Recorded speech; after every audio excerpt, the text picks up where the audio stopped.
మన ప్రేక్షకులందరికీ కూడా విజయదశమి, అలాగే ఇదే నెలలో మనం దీపావళి చేసుకుంటున్నాం. మరి ఇటు విజయదశమి, దీపావళి శుభాకాంక్షలు.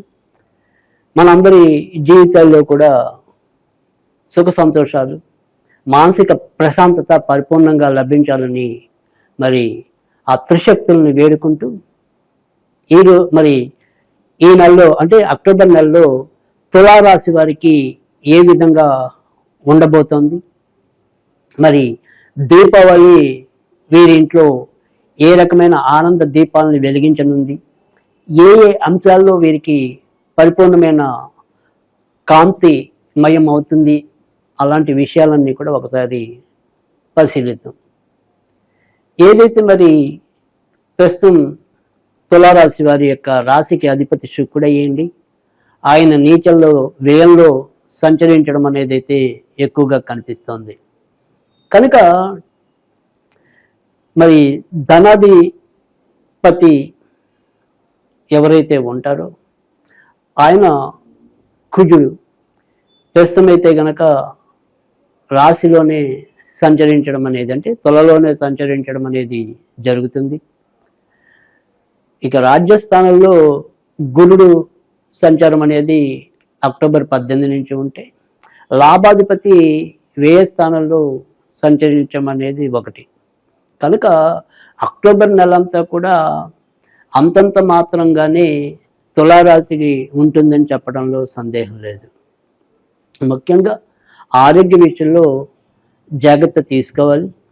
ఏదైనప్పటికీ కూడా రోగం తగ్గింది అనుకున్నది కూడా ఒకసారి మళ్ళీ తిరిగి చూపించడానికి తన యొక్క ప్రతాపం అనేది కూడా ఈ నెలలో ఉంటుంది. ఎప్పుడైతే మరి రాశికి సంబంధించిన వాడు వ్యయంలో నీచంలో సంచరించడం అనేది, తర్వాత మరి ద్వితీయాధిపతి రాశిలో సంచరించడం అనేది, వీటన్నిటి పరిస్థితుల వల్ల చూసినప్పుడు ఇటు కొత్తగా అనారోగ్యాలు రావడానికి కానీ, ఉన్న రోగాలే మళ్ళీ తగ్గినట్టే తగ్గి మళ్ళీ పొడసూపడానికి కానీ ఆస్కారం ఎక్కువగా ఉంటుంది. కనుక వ్యక్తిగత ఆరోగ్య విషయం అనేది ఒకటి, భార్యాభర్తల మధ్య ఉండే సంబంధ బాంధవ్యాలు రెండు, మూడోది నాన్నగారి వైపు ఉండే వ్యక్తులు, వీళ్ళతో మన యొక్క సయోధ్య కానీ లేదా వారి వల్ల మనకి కావాల్సిన ప్రయోజనాలు కానీ, ఇలాంటి విషయాల్లో కొంత వ్యతిరేక ఫలితాలే ఎక్కువగా కనిపిస్తున్నాయి. ఇక వృత్తి ఉద్యోగాల్లో కూడా వీరు తలకు మించిన భారాన్ని మోయవలసిన పరిస్థితి. ఒక పక్క శారీరకంగా ఇబ్బందులు అయితే, మరొక వైపు ఈ ఉద్యోగ మానసిక ఒత్తిడి, ఈ రెండింటినీ సమన్వయం చేస్తూ ముందుకెళ్ళటం అనేది కొద్దిగా ఇబ్బందికరంగానే ఈ తులారాశి వారికి అక్టోబర్ నెల కనిపిస్తుంది. సంతాన పరంగా మాత్రం ఎంతో కొంత ఊరట పొందటం అనేది అయితే ఉంటుంది. ఏదైనా సరే పుణ్య కార్యక్రమాల్లో పాల్పంచుకోవటం కానీ, తర్వాత మనం యొక్క నడవడికలో కొంతవరకు సరైన ధర్మపాలన కానీ, వీటన్నిటి వల్ల ఎంతో కొంత విపత్కర పరిస్థితులను దాటుకుని ముందుకు వస్తారు తప్ప, ఏదైనప్పటికీ కూడా మనసుకి నిశ్చింత లేకపోవటం, ప్రశాంతత లేకపోవటం అనేది కొద్దిగా ఎక్కువగానే తులారాశి వారికి అక్టోబర్ నెలలో కనిపిస్తోంది. విదేశాలకి వెళ్ళాలి అనుకునే ప్రయత్నాల్లో కూడా భంగపాటు అనేది ఎదురవడానికి అవకాశం ఉంది. ఇప్పటికే విదేశాలు వెళ్ళిన వాళ్ళు కూడా ఇంకా మనం తిరిగి వెనక్కి వచ్చేద్దామా అనే ఒక సందేహాత్మక స్థితికి లోనవటం అనేది కూడా కనిపిస్తోంది. కొత్తగా పెళ్లి కావాలి అనుకునే వారికి ప్రస్తుతం మరి సప్తమ స్థానాన్ని కుజుడు వీక్షించడం, ముఖ్యంగా స్త్రీలకైతే గనక ఎక్కువ అనుకూలత అనేది, పురుషులకైతే గనక కొద్దిగా తక్కువ అనుకూలత అనేది అయితే కనిపిస్తుంది. ఇంకా ఏదైతే మరి మీడియా రంగానికి, సినిమా రంగానికి సంబంధించిన ప్రధానమైన కారక గ్రహాలు ఏవైతే ఉన్నాయో అవి మరి సరైన పరిస్థితుల్లో లేకపోవటం వల్ల కళా రంగంలో ఉన్నవారికి, సాంఘిక మాధ్యమ రంగాల్లో ఉన్నవారికి, సినీ రంగాల్లో ఉన్నవారికి ఆశించిన అవకాశాలు, చెప్పుకోదగిన విజయాలు లభించకపోవచ్చు. తర్వాత ఇదే నెలలో తులారాశి వారు ఎవరైతే ఉంటారంటే, సాధారణంగా ఇప్పుడు ఉన్న పరిస్థితుల్లో ఏది చూసుకున్నప్పటికీ కూడా ఒక్కోసారి కొంత తప్పటడుగులు వేయడానికి కూడా ప్రస్తుతం ఉన్న గోచారం మనకి కుజుడు శుక్రుడు కలయిక అనేది, అంటే కుజుడు వచ్చి మరి తులారాశిలో సంచరించడం అనేది, తర్వాత మరి లాభాధిపతి నీచ స్థానానికి చేరుకోవటం వల్ల వీరు తీసుకునే నిర్ణయాల్లో కూడా ఒక్కసారి కలంకిత పరిస్థితులు ఉండటం అనేది ఉంటుంది. ముఖ్యంగా ఎవరైతే మీడియా రంగంలో ఉన్నవారు అయితే ఉంటారో, అటు ఆడవాళ్ళు అవ్వచ్చు, మగవాళ్ళు కావచ్చు, కొంతవరకు కొన్ని పరువు తక్కువ పనులు చేసి అవి మరి 10 మంది దృష్టిలో పడే పరిస్థితి కూడా లేకపోలేదు. కనుక తులారాశి వారు ఆ రకమైన ఏదైనా సరే అలవాట్లు వ్యసనాలు ఉన్నవాళ్ళు వాటిని సంస్కరించుకోవాల్సిన పరిస్థితి కూడా అక్టోబర్ నెలలో ఎక్కువగా కనిపిస్తోంది. ఇక ఇదే తులారాశిలో జన్మించిన సంతానం, అంటే ఏదైనా సరే డిగ్రీ లేదా ఆపై స్థాయి ఉన్న చదువుతున్న వారికి అయితే కనుక ప్రస్తుతం ఎక్కువ శాతం మంచి ఫలితాలు రావడానికి అయితే ఉంటుంది. తర్వాత మరి కొత్తగా ఉద్యోగం పొందాలి అనుకునే వారికి కూడా షష్టమాధిపతి రాజ్యస్థానంలో సంచరించడం వల్ల కొత్తగా ఉద్యోగం రావాలని కోరుకునే వారి ప్రయత్నాలు ముఖ్యంగా అక్టోబర్ 18వ తారీఖు తర్వాత ఫలించడానికి అవకాశాలు ఎక్కువగా ఉంటాయి. అలాగే అక్టోబర్ 18 తర్వాత ఏదైనా సరే ఉద్యోగాల్లో, అంటే ఇప్పటికే ఉద్యోగాల్లో ఉన్న వారికి కూడా ఒక్కోసారి మార్పులు చవి చూడడానికి కూడా అవకాశాలు లేకపోలేదు.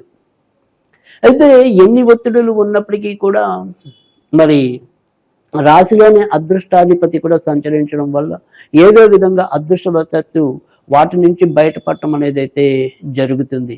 షష్టమ శని వల్ల కూడా కొంతవరకు లాభపడడానికి కనిపిస్తుంది.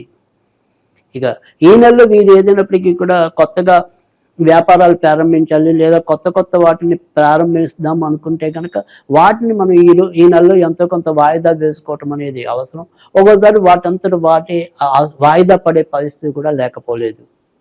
ఇక పార్ట్నర్షిప్ వ్యవహారాలకి కూడా ఈ నెలలో కొంత దూరంగా ఉండటం అనేది, ఇప్పటికే పార్ట్నర్షిప్ వ్యాపారాలు చేస్తున్న వారు కూడా పొరపాట్లు రాకుండా చూసుకోవాల్సిన పరిస్థితి కూడా ఎక్కువగానే కనిపిస్తుంది.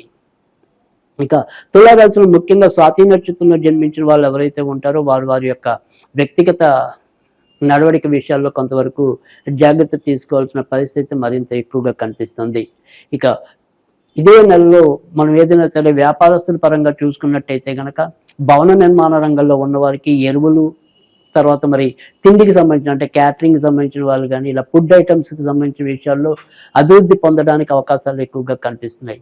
వైద్య రంగంలో ఉన్నవారు ఒక్కోసారి తప్పిదాలు చేసే పరిస్థితి ఉంటుంది. కనుక సాధ్యమైనంత వరకు పొరపాట్లు లేకుండా దొల్లకుండా జాగ్రత్త వహించాల్సిన సూచన అయితే కనుక వైద్యుడికి ఎక్కువగా కనిపిస్తోంది. తర్వాత మరి ఏదైనా సరే ఇందాక మనం చెప్పుకున్న వ్యక్తిగత అలవాట్లు, ముఖ్యంగా ఈ డ్రగ్స్ ఇలాంటివి ఏవైనా సరే మరి అలవాట్లు ఉన్న వాళ్ళు సాధ్యమైనంత వరకు ఈ నెలలో వారు సంస్కరించుకోవాల్సిన పరిస్థితి కూడా ఎక్కువగానే కనిపిస్తుంది. కనుక ఎలా చూసుకున్నప్పటికీ కూడా ఇది అంతంత మాత్రంగానే ఈ నెల తులారాశి వారికి ఆనందాన్ని ఇస్తుంది. ఏదైనప్పటికీ కూడా ఇటు విజయదశమి, దీపావళి వీరి జీవితాల్లో మంచి మార్పులు ఉన్నంతలో తేవడానికి ఈ నెలలో వీరు సాధ్యమైనంత వరకు కూడా చదువుకోవాల్సిన నామం అయితే కనుక ఓం హ్రీం కామక్రోధ వివర్జితాయే నమః, ఓం హ్రీం కామక్రోధ వివర్జితాయే నమః అనేది, కామక్రోధ వివర్జితాయే నమః అనేది చదువుకోవటం వల్ల అటు క్షణికావేశం వల్ల అయితేనేమి, ఇతరత్ర మనకి దేని మీద కామ్యం ఉండకూడదో దాని మీద కామ్యం, అంటే దాని మీద కోరిక పెంచుకుని అవస్థ పట్టడం ఇలాంటివన్నీ కూడా తగ్గించుకుని వీరికి ఈ నెలంతా కూడా మంచి జరగాలని, దీపావళి పరిపూర్ణమైన ఆనందాన్ని ఇవ్వాలని కూడా కోరుకుంటున్నాం. అయితే ఇక ఇదే నెలలో తులారాశి వారికి ఏదైతే మరి 1వ తారీఖు, 5వ తారీఖు, 8వ తారీఖు, 14వ తారీఖు, 23వ తారీఖు, 26వ తారీఖు, 27వ తారీఖు ఉన్నంతలో కొంతవరకు మేలు చేసే రోజులు. ఇక బుధ, శుక్ర, శనివారాలు కొంతవరకు అనుకూలమైన దినాలుగా చెప్పాల్సి ఉంటుంది. ఇక పూజాది విషయాలతో సంబంధం లేకుండా ఈ నెలలో మనం ఏదైనా సరే ఈ దోష పరిహారాన్ని పాటించాలి అనుకుంటే కనుక మంగళవారాలు అప్పుడప్పుడు మరి బెల్లం ఏదైనా సరే చీమలు తింటాయి అనుకునే ప్రదేశాల్లో పెట్టడం అనేది కానీ, లేదా ఏదైనా సరే గుళ్ళు దగ్గర చెట్ల దగ్గర కూడా కొద్దిగా ఈ బెల్లాన్ని పెట్టడం వల్ల కూడా ఖచ్చితంగా మంచి ఫలితాలు వస్తాయి.